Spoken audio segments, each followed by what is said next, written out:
এখন এই কিতাব যার উপরে নাজিল হয়েছে তার নাম হলো মুহাম্মদ সাল্লাল্লাহু আলাইহি সাল্লাম, তাই তো নাকি? আচ্ছা, তিনি আমাদের নবী। নবীদের পরিচয় হলো তিনটে। এক নাম্বার, যিনি নবী হবেন তার চরিত্র উত্তম হতে হবে। দুই নাম্বার, যিনি নবী হবেন তার উপরে আল্লাহর তরফ থেকে ওহী নাযিল হতে হবে। তিন নাম্বার, যিনি নবী হবেন তার দ্বারাই অলৌকিক ঘটনা ঘটতে হবে, একটা হোক বা 50টা হোক। পৃথিবীতে যত নবী এসেছেন প্রত্যেক নবীর মাধ্যমে আল্লাহ পাক 1 থেকে 50টার ভিতরে মুজিজা দিয়েছেন। আমার নবী বিশ্ব নবী কুল কায়নাতের রাসূল রাহমাতুল লিল আলামিন মুহাম্মদ সাল্লাল্লাহু আলাইহি সাল্লামের মাধ্যমে আল্লাহ পাক পৃথিবীতে 1000-এরও বেশি মুজিজা দিয়েছেন। জোরে বলুন সুবহানাল্লাহ। আপনি কটা জিনিস জানেন? আপনি কটা মুজিজা জানেন? 1000-এরও বেশি মুজিজা। তো আমাদের নবীর পরিচয়টা কি? মুহাম্মদ সাল্লাল্লাহু আলাইহি সাল্লাম তিনি কুরাইশ বংশে জন্মগ্রহণ করেছেন, তাই তো নাকি? সংক্ষেপে পরিচয়টা দিয়ে দিই। মুহাম্মাদের বাপের নাম আব্দুল্লাহ, আব্দুল্লাহর বাপের নাম আব্দুল মুত্তালিব, আব্দুল মুত্তালিবের বাপের নাম আব্দে মান্নাফ, আব্দে মান্নাফের বাপের নাম হাশেম, হাশেমের বাপের নাম কুসাই, কুসাইয়ের বাপের নাম কিলাব, কিলাবের বাপের নাম মুররা, মুরার বাপের নাম লুবাই, লুবাইয়ের বাপের নাম কাব, কাবের বাপের নাম গালিব, গালিবের বাপের নাম ফিগির, ফিগির থেকে কুরাইশ বংশ এসেছে। মুসলমানের বাচ্চা এইটুকু বলেছি, তাই সুবহানাল্লাহ মুখতে বেরোয় না। আপনারা কিসসা কাহিনী শোনা লোক তো, কিসসা কাহিনী বললে টেনে টেনে বললে সুবহানাল্লাহ বলতেন। আল্লাহর নবীর বংশ পরিচয়টা দিলাম, একবার মুখ থেকে জোরে সুবহানাল্লাহ বেরোলো না। একবার সুবহানাল্লাহ বললে 10টা নাকি জোরে বল সুবহানাল্লাহ। নবীর বাপের নাম আব্দুল্লাহ, মায়ের নাম আমিনা, দাদার নাম আব্দুল মুত্তালিব, দাদির নামটা কি? নেতিলা বিনতে কব্বাব ব্র্যাকেটে ফাতেমা, কেউ বলেছেন সামিরা। নবীর নানার নাম হলো আব্দুল ওয়াহাব জুবুরি, নবীর নানির নাম হলো বারিরা বা বাররা, নবীর দুধমার নাম হলো হালিমা, নবীর দুধ বাপের নাম হলো হারেস, নবীর দুধ ভাইয়ের নাম আব্দুল্লাহ, নবীর বাপের নাম আব্দুল্লাহ, নবীর দুধ ভাইয়ের নাম আব্দুল্লাহ। দুটো যেন এক করে ফেলবেন না। নবীর জন্ম 570 খ্রিস্টাব্দে, ইংরেজি কি মাস ছিল? 29 আগস্ট। আর নবীর আকিকা হয়েছিল 5ই সেপ্টেম্বর। 570 খ্রিস্টাব্দের 5ই সেপ্টেম্বর নবীর আকিকা হলো। আর নবীর জন্ম হলো 570 খ্রিস্টাব্দে 29 আগস্ট। আরবি মাস ছিল রবিউল আউয়াল মাস, 12 তারিখ, মতান্তরী 9 তারিখ, সোমবার শবে সাদেকের সময়। আরবের মক্কা নগরী কুরাইশ বংশে নবীর জন্ম। নবীর বাপেরা হলো 10 ভাই, নবীর মায়েরা হলো 19 বোন। নবীর 9টা চাচা, 18টা খালা, 6টা ফুফু, 7টা ছেলে মেয়ে। নবীর 9টা চাচার নাম কি? বড় চাচার নাম হারেস, জুবায়ের, মুকাইয়িম, ফাইদাক, জাইদাক, আবু লাহাব, হামজা, আব্বাস, আবু তালেব। নবীর বাপ হলো আব্দুল্লাহ। নবীর 7টা ছেলে মেয়ে, 3টে পুত্র সন্তান, 4টে কন্যা সন্তান। 3টে পুত্র সন্তানের নাম কি? বড় ছেলেটার নাম হলো কাসেম, পরের ছেলেটার নাম হলো তাহের বা তৈয়েব, ছোট ছেলেটার নাম হলো ইব্রাহিম। 3টে পুত্র সন্তানকে আল্লাহ বাল্যকালে ডেকে নেয়। সব থেকে বেশি যে সন্তানটা বেঁচে ছিলেন 17 মাস 14 দিন। 4টে কন্যা সন্তানের নাম কি? বড় মেয়েটার নাম হলো যায়নাব, রুকাইয়া, উম্মে কুলসুম। ছোট মেয়েটার নাম হলো ফাতেমা, যার সঙ্গে নবীজি হযরত আলীর বিবাহ দিয়েছিলেন। হযরত আলী রাদিয়াল্লাহু তাআলা আনহুকে জামাই করতে গেলেন কেন? আরবে কি ছেলের খুব অভাব ছিল বুঝি? আর হযরত আলী রাদিয়াল্লাহু তাআলা আনহু কি কোটিপতি ছিলেন? তাও তো নয়। কেন জামাই করতে গেলেন? অনেক আলোচনা, সংক্ষেপে বলে দিচ্ছি শুনে নিন। হযরত আলীর মধ্যে অনেক গুণদান আল্লাহ করেছিলেন। শুধু হযরত আলীর মধ্যে নয়, সমস্ত সাহাবীদের মধ্যে আল্লাহ অনেক গুণদান করেছিলেন। এখান থেকে একটা শিক্ষা নিয়ে নিন, কোন ছেলেকে জামাই করবেন। আমি অনুরোধ করে বলে যাচ্ছি, এখানে যারা বসে আছেন, যাই তাই ছেলেকে জামাই করবেন না। আপনাদের যাদের কন্যা সন্তান আল্লাহ দিয়েছে, কোন ছেলেকে জামাই করবেন। খালি একলা বাপের একটা ছেলে দেখে ছুটবেন না। সব একলা বাপের একটা ছেলে সমান নয়। যে ছেলের মধ্যে কমসে কম 2টো গুণ পাবেন, যে ছেলের মধ্যে কমসে কম 2টো গুণ পাবেন, ওই ছেলেকে জামাই করবেন। আর কোন মেয়েকে বৌমা করবেন? যাই তাই মেয়েকে বৌমা করবেন না। খালি সাদা চামড়া থেকে ছুটবেন না। সব সাদা চামড়ার মেয়ে ভালো নয়। বাংলায় একটা কথা আছে, নদীর জল ঘোলা ভালো, নদীর জল ঘোলা ভালো, জাতের মেয়ে কালো ভালো। অসুবিধা হচ্ছে আপনাদের? কোন মেয়েকে বৌমা করবেন, যাই তাই মেয়েকে বৌমা করবেন না। এই কোরআনে লেখা আছে যে মেয়ের মধ্যে কমসে কম 6টা গুণ পাবেন। কটা কটা কটা 6টা। একটু আমার সঙ্গে কথা বলুন না বাবা। 6টা গুণ। আগে ছেলেদেরটা শুনে নিন। ছেলেদের 2টো গুণ। আমার মা বোন যারা বক্তব্য শুনছেন, মায়েরা বোনেরা ভালো করে শুনে নিন। কোন ছেলেকে জামাই করবেন? 1 নাম্বার, ছেলেটি সৎ ছেলে কিনা খবর নেবেন। সৎ কাকে বলে? বক্তব্য শুরুতেই বলে দিয়েছিলাম, 2 ঠোঁটের মাঝখানে 2 রানের বীজখানে। মনে পড়ছে? কোন ছেলেকে জামাই করবেন? 2য় নাম্বার হলো ছেলেটি কর্মী কিনা খবর নেবেন। কর্মী বোঝেন? কর্মী, পরিশ্রমী। বাপের হোটেলে খায়, বাপের হোটেলে খায় এমন ছেলেকে কোনোদিন জামাই করবেন না। ও হিন্দু মুসলমান ভাই বোনেদের করজোড়ে নিবেদন করে গেলাম, কোন ছেলেকে জামাই করবেন? যে ছেলেটা 1 নাম্বার হলো ছেলেটি সৎ ছেলে কিনা খবর নেবেন। 2 নাম্বার, ছেলেটি কর্মী কিনা খবর নেবেন। এবার আসছি কোন মেয়েকে বৌমা করবেন। যাই তাই মেয়েকে বৌমা করবেন না। এই কোরআন জানিয়ে দিয়েছেন, মুসলিমাতিন মুমিনাতিন কানিতাতিন তাইবাতিন আবিদাতিন সাইহাতিন সাঙ্গিবাতিন ওয়া আবকারা।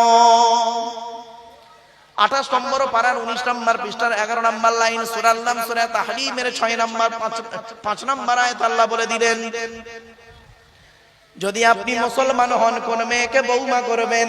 1 নাম্বার দেখবেন মেয়েটি মুসলমান কিনা খবর নেবেন। 2 নাম্বার হলো মেয়েটি বিশ্বাসী মেয়ে কিনা খবর নেবেন। 3 নাম্বারটা হলো খুব ইম্পর্টেন্ট, কনিতাতিন আনুগত্যশীলা মেয়ে কিনা খবর নেবেন।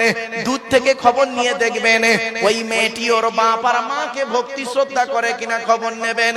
দূর থেকে খবর নিয়ে সঠিক তথ্য যদি পেয়ে যান মেয়েটি ওর বাপ আর মাকে ভক্তি শ্রদ্ধা করে না, ও যত সুন্দরী মেয়ে হোক, আর যত মাস্টার ডাক্তার ইঞ্জিনিয়ার প্রফেসরের মেয়ে হোক, আর যত দামি ঘরের মেয়ে হোক না কেন, খবরদার ওই মেয়েকে জীবনে কোনোদিন বৌমা করবেন না। ও ওর নিজের বাম্মাকে ভক্তি শ্রদ্ধা করে না। তোমার বাম্মার পাতে সহজে 1 থালা ভাত দিতে চাইবে না। ঠিক না বেটি? বেশিরভাগ মেয়েদের সংসার নষ্ট হয়।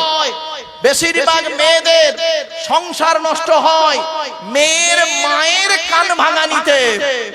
ঠিক না বেঠিক? যে মেয়ের মা যত বেশি চালাক, যে মেয়ের মা যত বেশি চালাক, ওই মেয়ের কপালে তত তাড়াতাড়ি তলাক। ঠিক না বেটি? অসুবিধা হচ্ছে আপনাদের? আর একটু হবে না? বন্ধ করে দেবো? হবে? আমার মা বোনরা খুব রেগে যাচ্ছে। মা বোনেরা বাস্তব কথা বলছি, দেখুন, যে মেয়ে ছেলে দেখবেন কি হিন্দু কি মুসলিম, যে মেয়ে ছেলে দেখবেন বিয়ের পরে যে মেয়ে ছেলে স্বামীর কথার গুরুত্ব না দিয়ে ওর বাম্মার কথাই ওঠে বসে, ওই নারী হলো জাহান্নামী নারী, নরকবাসিনী নারী। বাস্তব বলে গেলাম। মেয়েদের শত্রু পৃথিবীতে 2টো। কটা কটা আমার সাথে কথা বলুন। 2টো মেয়েদের শত্রু পৃথিবীতে 2টো। 1 নাম্বার কে জানেন? সতীন। সতীন হলো মেয়েদের চরম শত্রু। আমার মা বোনদের কি সুন্দর আইডিয়া দেখুন, বুদ্ধি দেখুন, মা বোনদের বুদ্ধি কত স্ট্রং। স্বামী মরে যায় যাক, স্বামী মরে যায় যাক, সতীন তো বিধবা হলো। বুঝতে পারেন? স্বামী মরে যায় যাক, সতীন তো বিধবা হলো। ও নিজে যে বিধবা হয়ে গেছে ওর খেয়াল নেই। আমার মা বোনদের আর একটা বুদ্ধি বলি, হুজুর এটা কোন থানা? এই দেখুন, মা বোনদের আর একটা শত্রুকে শুনুন। এই যুবক ভাইরা বন্ধুরা শুনে নাও, যুবকদেরকে বলছি, বিয়ে করবে ভালোবেসে বিয়ে করা ভালো না, বিয়ে করে ভালোবাসা ভালো। একটা হালাল একটা হারাম। বাড়ি থেকে ভেবো বন্ধু, খালি সাদা চামড়া দেখে ছুটো না, বাস্তব অভিজ্ঞতাকে সামনে রেখে বলছি। মেয়েদের আর একটা শত্রুর নাম কি জানেন? ননদ। ননদ বলেছেন, ননদ হলো মেয়েদের চরম শত্রু। এজন্য আপনাদেরকে আমি অনুরোধ করছি, হিন্দু মুসলিম সকলকে অনুরোধ করছি, আপনারা যখন আপনার বোনেদেরকে ছোলা, চিনি, জামা কাপড়, টাকা পয়সা দেবেন, বউকে না যাইনে দেওয়াটাই হলো উত্তম। আর এখানে অনেকে আছে বউ পাগলা বিবির গোলাম, বউ পাগলা বিবির গোলাম। বোনকে একটা শাড়ি দিচ্ছে, বউকে জানিয়ে, জানো সোনা এইটা বোনকে দিচ্ছি, ওর কলজো ফেটে যাবে, ঠিক না বেটি? আচ্ছা, কেনই বা আপনারা বইয়ের অনুমতি নেবেন না? আপনারা কেন বইয়ের অনুমতি নেবেন না? অবশ্যই আপনাদের বইয়ের অনুমতি নিতে হবে, অবশ্যই নিতে হবে বইয়ের অনুমতি। কেন নেবেন বলবো, রাগ করবেন না, ভালো করে শুনুন। কেন অনুমতি নেবেন বইয়ের? 50,000 টাকা ইয়াম্মা গাড়ি 5 ভরি সোনার বিনিময়ে, কবে বলেছিলেন? বাসর রাতে, ফুলসজ্জার রাতে, গভীর রাতে, বইয়ের ঘরে একা একা যখন ঢুকেছিলেন, মনে মনে কি বলেছিলেন একটু স্মরণ করিয়ে দিই। 50,000 টাকা ইয়াম্মা গাড়ি 5 ভরি সোনার বিনিময়ে আজ থেকে তোমার বাপের কেনা চাকর গোলাম হইয়া গেলাম, তুমি যাহাই বলিবে তাহাই শুনিব, গন্ডগোল যদি করি মারিতে দ্বিধাবোধ করিবে না, তোমার বিরুদ্ধে যদি কোনোদিন কোনো গন্ডগোল করিয়া থাকি স্বরূপনগর থানায় বধূ নির্যাতন কেস দিয়া বাপ আর মাকে জেল খাটাইয়া লকাপে ঢুকাইয়া আমারে পেটাই দেবে। হয়েছে বাবা? অসুবিধা হচ্ছে? লজ্জা করে না? আপনি তো বিক্রি হয়ে গেছেন আপনার বইয়ের বাপের কাছে। যে ছেলেটা মাধ্যমিক পাশ করলো, নিরুপমার করুণ গল্পটা গল্পগুচ্ছ কাহিনী রবীন্দ্রনাথের লেখা দেনা পাওনা গল্প পড়ার পরে সে ছেলে যদি বলে মাধ্যমিকে স্টার পেয়েছি, আমার সার্টিফিকেটের দাম হলো 50,000 টাকা, ইয়াম্মা গাড়ি 5 ভরি সোনা, তবে একটা গরিবের মেয়েকে বিবাহ করব, আমি আব্দুল্লাহ কিল মারুফ বলে গেলাম মাধ্যমিকে স্টার পাওয়া ছেলেটার থেকে যে ছেলেটা 4 পাস করে বাড়িতে বসে থাকে, 4 পাস করা ছেলেটা মাধ্যমিকে স্টার পাওয়া ছেলের থেকে ভালো। এই কোরআনে বলা হয়েছে সাম্মাউনা লিল কাযবি আকালুনা লিসসুহুদ, সুহুদের তাফসীরে ব্যাখ্যায় বলা হয়েছে বিয়ের পণ্যে মাতামনা হারাম, ব্যভিচার করা যেমন হারাম, অবৈধ নোংরা কাজ। আপনি কোথায় আছেন? চলুন এগিয়ে যাই একটু একটু করে। আচ্ছা ভাই, পুত্র সন্তান দেওয়ার মালিক কে? জোরে বলুন। আল্লাহ। কন্যা সন্তান দেওয়ার মালিক কে? আল্লাহ। কত ফেরেশতা মার্কা লোক আছেন, আমি তো ভাবতেই পারতাম না। তা আল্লাহ যদি পুত্র সন্তান দিল, কন্যা সন্তান দিল, তাহলে একটা বৌমার 6টা কন্যা সন্তান হয়েছে বলে তার শাশুড়ি তার বৌমাকে বলে তোর পেটে বেটা ছেলে নাই, তুই বেরো। একথা কেন বললো? আপনি ছেলে হয়ে কোনো প্রতিবাদ করতে পারলেন না, আপনি পুরুষ। ছি ছি ছি ছি ছি ছি, আপনাকে পুরুষ বললো কে? আপনি তো নিকৃষ্ট মানুষ। শুনে নিন, আমি আপনাদের রেফারেন্সটা দিয়ে দিচ্ছি। মেডিকেল সায়েন্স কি বলছে দেখি। ক্লাস 10 জীবন বিজ্ঞান চ্যাপ্টারটার নাম লাইফ সায়েন্স, জেনেটিক্স বলে চ্যাপ্টারটার নাম, বইটার নাম হলো লাইফ সায়েন্স, চ্যাপ্টারটার নাম হলো জেনেটিক্স বা বংশগতি। বংশগতি বিদ্যার জনক হলো গেগর জোহান মেন্ডেল। দুটো সূত্র আবিষ্কার করেছিলেন, পৃথক মন্ডলের সূত্র, স্বাধীন মন্ডলের সূত্র। এক্স আর ওয়াই কে দিয়ে মোটর গাছ কিনে গবেষণা করেছিলেন। মেন্ডেল কি বলছে জানেন? শুনে নিন। আধুনিক বিজ্ঞান বলছে সন্তানের লিঙ্গ নির্ধারণ হয়, সন্তানের লিঙ্গ নির্ধারণ হয় বাপের বাপের কারণে। মায়ের এতে কোনো হাত নেই। ও শাশুড়ি মা, দোষ যদি দিতে হয় ছেলেকে দাও, বৌমাকে নয়। আর আপনি করলেন কি? কন্যা সন্তান হয়েছে বলে আপনি মুখটা মেকিয়ে দিলেন। এখানে অনেক ব্যক্তি বসে আছেন, দাঁড়িয়ে আছেন, কি হিন্দু কি মুসলিম, যদি মেয়ে ছেলে হয়েছে মুখ বেঁকে যায়, ছি ছি ছি ছি। আর বেটা ছেলে হলে খুব আনন্দ করে মিষ্টি বিলন মানুষকে। শুনে নিন, 10টা কুনিকৃষ্ট পুত্র সন্তানের থেকে, 10টা কুপুত্র নিকৃষ্ট সন্তান, কুনিকৃষ্ট পুত্র সন্তানের থেকে একটা সুকন্যা সন্তানই যথেষ্ট। আপনারা কি বলেন? 10টা নিকৃষ্ট পুত্র সন্তানের থেকে একটা সুকন্যা সন্তানই যথেষ্ট। বাস্তব কথা বলে গেলাম। আপনি কন্যা সন্তান হলে মুখ দেখিয়ে দেন কি হিন্দু কি মুসলিম। শুনে নিন, এই পৃথিবীতে একজন নবী এসেছিল ইহুদিদের হেদায়েতের জন্য, নাম হলো তার মুসা নবী। মুসা নবী নাম শুনেছেন? আরে ভাই বলুন না। তো মুসা নবী একদিন সৃষ্টিকর্তাকে বলছেন, ওগো সৃষ্টিকর্তা, ওগো সৃষ্টিকর্তা, তুমি খুশি হলে কি করো? সৃষ্টিকর্তা বললেন, মুসা, আমি যে এলাকায় খুশি হই ওই এলাকায় আকাশ থেকে বাড়ি বর্ষণ করি। জোরে বলো। তারপরে মুসা নবী বললেন, ওগো সৃষ্টিকর্তা, তুমি তার থেকে বেশি খুশি হলে কি করো? সৃষ্টিকর্তা বললেন, যে ব্যক্তির উপরে আমি খুশি হই, যে ব্যক্তির উপরে আমি খুশি হই ওই ব্যক্তির বাড়িতে অতিথি মেহমান পাঠিয়ে দিই। আজকের এই হঠাৎগঞ্জের 2 দিন ব্যাপী জলসাকে কেন্দ্র করে যাদের যাদের বাড়িতে অতিথি মেহমান এসেছেন তারা অতি ভাগ্যবান ব্যক্তি। তবে দুঃখের বিষয় কি জানেন? অতিথিরা এসেছেন, মাঠে মাঠে ঘুরেছেন আর খেয়েছেন, পালিয়েছেন, জলসার প্যান্ডেলে বসেননি। তারা কিন্তু সমস্যায় পড়েছেন, অসুবিধা হচ্ছে।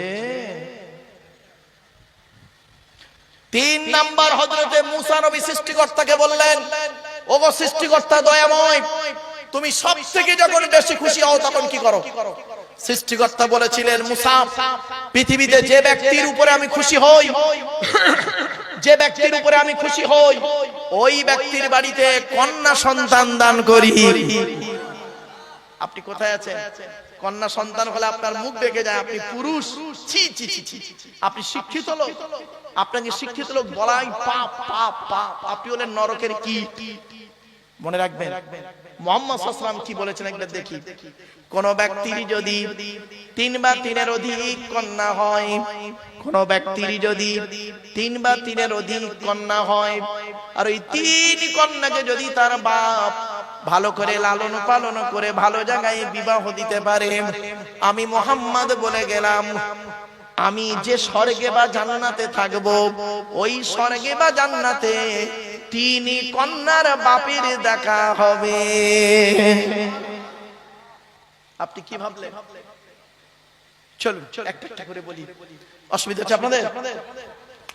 আচ্ছা বাবা, কালো রং তৈরি করার মালিক কে? জোরে বলুন। ফর্সা রং তৈরি করার মালিক কে? এখানে এমন ভাবে কথা বলছেন যেন মনে হচ্ছে আজই সন্ধ্যা 6টার সময় জান্নাতের জানালা ভেঙে সব পালিয়ে আসছে। এই মুসলমান হিন্দু, কালো রং তৈরি করার মালিক যদি আল্লাহ হয়, ফর্সা রং তৈরি করার মালিক যদি আল্লাহ হয়, তাহলে কালো মেয়েদের বিয়ে দিতে গেলে, কালো মেয়েদের বিবাহ দিতে গেলে 20,000 টাকা এক্সট্রা অতিরিক্ত টাকা নাও কেন? তোমার বাপের শ্মশান কেনার কাঠ কম পড়েছে বুঝি? তোমার বাপের কাপড় কেনার কাঠ কম পড়েছে বুঝি? কাপড় কেনার কাপড় কম পড়েছে বুঝি? লজ্জা করে না? কোরআন কি বলছে দেখি। ومن آياته خلق السماوات والأرض واختلاف ألسنتكم وألوانكم। ওরে পৃথিবীর মানুষেরা শোন, আমার নিদর্শনের মধ্যে থেকে একটা নিদর্শন হলো তোদের গায়ের রংটা আলাদা করেছি, মুখের ভাষাটাও আলাদা করেছি। মনে রাখবেন, খালি সুন্দরী মেয়ে হলেই ব্যবহার ভালো পাবেন কোনো গ্যারান্টি নেই। এই জন্য বক্তব্য শুরুতেই বলেছিলাম, নদীর জল ঘোলা ভালো, জাতের মেয়ে কালো ভালো। এজন্য আপনাদেরকে বলে যাচ্ছি, আমার সব থেকে বড় ভালো লাগে কি জানেন? তরিকুল ভাইকে এবং এলাকার সমস্ত হিন্দু মুসলমানদেরকে ধন্যবাদ জানাই। আপনারা হিন্দু মুসলিম সমন্বয়ে এই বক্তব্যটা দেন। শুনে নিন, কিসের হিন্দু কিসের মুসলিম মারামারি করেন আপনারা কি জানেন? হিন্দুদের রক্তের ভিতরে মুসলমানদের রক্ত আছে, আর মুসলমানদের রক্তের ভিতরে হিন্দুদের রক্ত আছে। প্রমাণটা দেব, শুনে নিন। সৃষ্টিকর্তার আরাধনা উপাসনার পদ্ধতিটা আমাদের আলাদা হতে পারে। মানুষ হিসেবে আমরা প্রত্যেকেই হলাম আদমের সন্তান, ঠিক না বেঠিক? একটা হিন্দুর রক্তের ভিতরে মুসলমানদের রক্ত আছে, আর মুসলমানদের রক্তের ভিতরে হিন্দুদের রক্ত আছে। প্রমাণটা দিয়ে যাচ্ছে আজ হঠাৎগঞ্জ বাজারে। আপনাদের এলাকায় ব্লাড ডোনেশন ক্যাম্প হয়, রক্তদান শিবির হয়। তো ব্লাড যখন নেওয়া হয় তখন বলা হয় নাকি এই ও হিন্দু ওর রক্ত আলাদা কর, ও মুসলিম ওর রক্ত আলাদা কর, বলে নাকি? ব্লাডের মধ্যে কাস্টের কোনো ডিভাইডেড থাকে না, ব্লাডের মধ্যে কালারের কোনো ডিভাইডেড থাকে না, ব্লাডের মধ্যে জেন্ডারের কোনো ডিভাইডেড থাকে না, ব্লাডের মধ্যে গ্রুপের ডিভাইডেড করা হয়। ব্লাডের 4টে group, A B, A B আর ও, প্রত্যেকটার মাইনাস প্লাস। একটা হিন্দুর রক্তের ভিতরে 3টে জিনিস পাওয়া যায়, লোহিত কণিকা, শ্বেত কণিকা, অনুচক্রিকা, as a same no difference. একটা মুসলমানের রক্তের ভিতরে 3টে জিনিস পাওয়া যায়। কোথায় আপনি হিন্দু মুসলমান খুঁজতে গেছেন? মনে রাখবেন, কোথায় স্বর্গ কোথায় নরক কে বলে তা বহুদূর। মানুষের মাঝে স্বর্গ নরক, মানুষেতে সুরাসুর। বাস্তব কথাটাই আজকে বলে গেলাম। হে খ্রিস্টান, তুমি গির্জায় গিয়ে যাকে গড বলে ডাকো তাকে গির্জায় পাবে তো? হে হিন্দু, মন্দিরে গিয়ে যাকে ঈশ্বর বা ভগবান বলে ডাকো তাকে মন্দিরে পাবে তো? হে মুসলমান, গালে দাড়ি মাথায় টুপি নিয়ে মসজিদে যাকে আল্লাহ আল্লাহ বলে ডাকো ওই আল্লাহকে মসজিদে পাবে তো? চলুন, 3 ধর্মের মানুষ আমরা সৃষ্টিকর্তাকে খুঁজতে বেরোই। সৃষ্টিকর্তা আল্লাহ নিজেই বলছেন, আমাকে খুঁজতে যেতে তোদের হবে না। আমি কোথায় আছি জানিস? এই কোরআনে লেখা আছে। কোরআন বলছে, ওয়ালাকাদ খলাকনাল ইনসানা ওয়া না'লামু মা তুবাসু বিহি নাফসুহু ওয়া নাহনু আকরাবু ইলাইহি মিন হাবলিল ওয়ারিদ। 26 নম্বর পারা বা খণ্ডের 1 নম্বর পৃষ্ঠার একেবারে সূরা কফের 16 নম্বর আয়াত। সৃষ্টিকর্তা আল্লাহ বলছেন, হে মানব জাতি। কি বললো? আচ্ছা, এখানে হিন্দু মুসলমান কোন পার্থক্য করলেন? তা আপনি করলেন কেন? সৃষ্টিকর্তা বলছেন কোরআনে, হে মানব জাতি, আমি তোদের সৃষ্টি করেছি, তোদের মনের মধ্যে ভালো মন্দ যা কিছু আছে সব আমি জানি। তোরা কোনোদিন ভাববি না আমি সৃষ্টিকর্তা অনেক দূরে। না না না, আমি সৃষ্টিকর্তা তোর ঘাড়ের শিরারও নিকটবর্তী। একবার অন্তরে অন্তঃস্থল থেকে আমাকে ডাক দিয়ে আমি তোরও ডাকে সাড়া দেব। কোথায় স্বর্গ কোথায় নরক কে বলে তা বহুদূর। মানুষের মাঝে স্বর্গ নরক, মানুষেতে সুরাসুর। কি ভাবলেন? আমাদের আসার রাস্তা ছিল একটা, যাওয়ার রাস্তা অনেকটা। আসার রাস্তা একটা মানে আমরা প্রত্যেকেই বাপের পৃষ্ঠ হতে মায়ের পেটে থেকে পৃথিবীর মুখ দেখেছি, ঠিক না? ঠিক। আর যাওয়ার রাস্তা, কেউ যায় শ্মশানে, কেউ যায় কবরে, কেউ যায় গর্তে, কেউ যায় নদীতে। মনে রাখবেন, আসার ডেটটা ঠিক ছিল, যাওয়ার ডেটটা কিন্তু আমাদের কারোর নির্ধারিত নেই, ঠিক না? ঠিক। এখানে বসে ভাবুন, এখানে বসে ভাবুন একটু, কি শিক্ষা অর্জন করেছেন? আমরা জ্ঞানের অহংকার করি। আমি সেদিন মাস্টার ডিগ্রি ছেলেদেরকে পড়াতে পড়াতে বলছিলাম, এমএ সেকেন্ড ইয়ারের স্টুডেন্টদেরকে পড়াতে পড়াতে বলছিলাম, জ্ঞানের 3টে স্তর আছে। কটা? 3টে স্তর, একটু মাথায় রাখুন প্লিজ, অনুরোধ করছি আপনাদের। জ্ঞানের 3টে স্তর। প্রথম স্তরের জ্ঞানীরা হয় কি জানেন? অহংকারী। প্রথম স্তরের জ্ঞানীরা হয় অহংকারী। সামান্য জ্ঞান অর্জন করেছে, ওই 2-1টা ডিগ্রি করেছে, মাধ্যমিক, উচ্চ মাধ্যমিক, গ্রাজুয়েশন কমপ্লিট করেছে, মনে করে অনেক কিছু শিখে ফেলেছি। ঘুরিয়ে যদি তাকে প্রশ্ন করা হয়, তুই তো বাংলায় গ্রাজুয়েশন কমপ্লিট করেছিস, বিএ পাস করেছিস, তো একটা ভাষার মধ্যে অ থেকে চন্দ্রবিন্দু চাঁদ, এই ভাষাটার ভিতরে, বাংলা ভাষার ভিতরে ব অক্ষরটা 2বার কেন? প ফ ব অন্তর্জ র ল কেন? একটা ভাষার মধ্যে একই অক্ষর 2বার এলো কেন?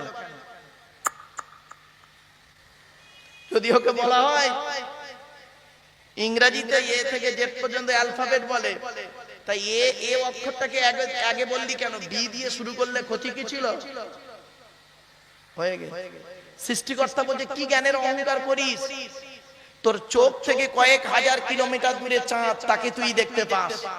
চোখের উপরেই কপাল, আয়নার সহযোগিতা ছাড়া দেখতে পাস না, ঠিক না বেঠি? অবাক লাগে। আপনারা যারা বিবাহ করেছেন, আমরা তো বিয়ে করেছি, বিবাহ করেছি, আর যারা বিবাহ করেনি তাদেরকে বলছে, এই যুবক বন্ধুরা শোনো, তোমরা যারা বিবাহ করবে, বিবাহের মধ্যে আর মৃত্যুর মধ্যে খুব মিল আছে। বিবাহ আর মৃত্যু এই দুটো জিনিসের মধ্যে খুব মিল আছে। কি মিল বলবো দুটো? আর ভাই বলুন না। বিবাহতে বর বলছে, বর আর মাইয়াত মৃত ব্যক্তি দুজনের কথোপকথন। বর বলছে আমার এখানে প্রচুর লোক আছে, মৃত ব্যক্তিও বলছে আমারও এখানে লোক প্রচুর আছে। পার্থক্য কতটুকু? পার্থক্য হলো এটাই, তুমি নিজে সাজলে, আমাকে সাজানো হলো। বর নিজে সাজে আর মৃত ব্যক্তিকে ফুল দিয়ে সাজানো হয় বা কাপড় দিয়ে সাজানো হয়। বর নতুন কাপড় পরে, মৃত ব্যক্তিও নতুন কাপড় পরানো হয়।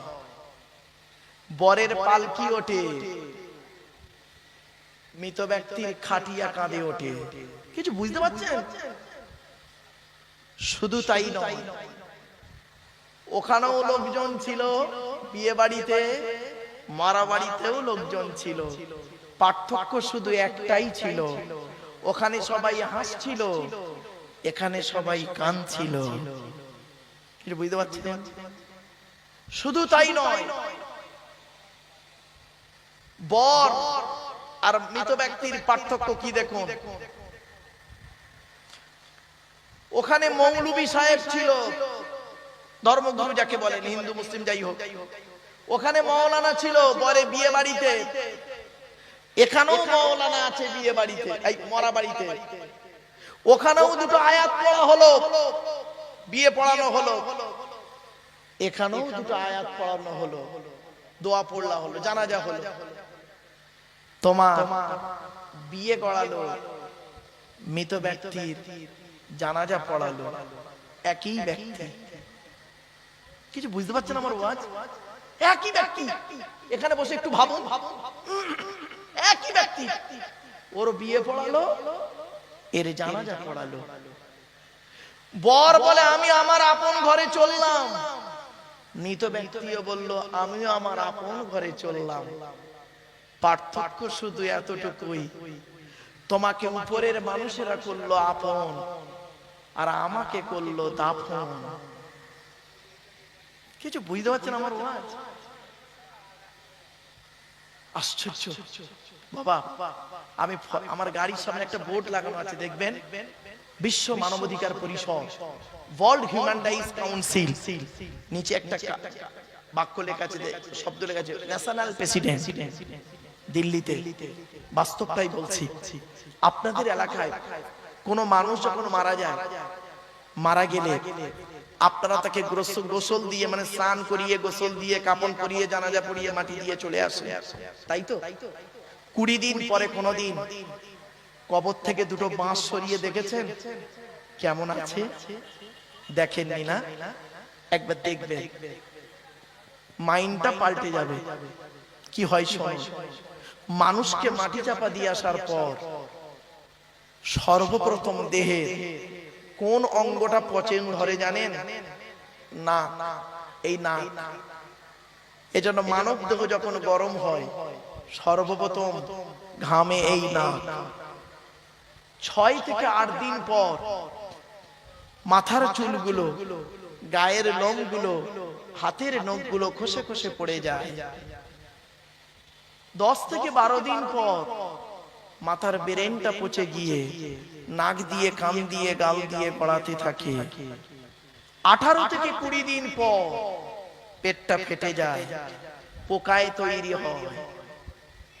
2 মাস পর সমস্ত চামড়া মাংস পোকায় খেয়ে নেয়, ফ্রেমটা পড়ে থাকে। 2 বছর পর দেহের কয়েক কটা হাড় ছাড়া সমস্ত হাড় মাটি খেয়ে নেয়। ও হঠাৎ গঞ্জের নারী পুরুষেরা, কোথায় গেল তোমাদের সুন্দর দেহ?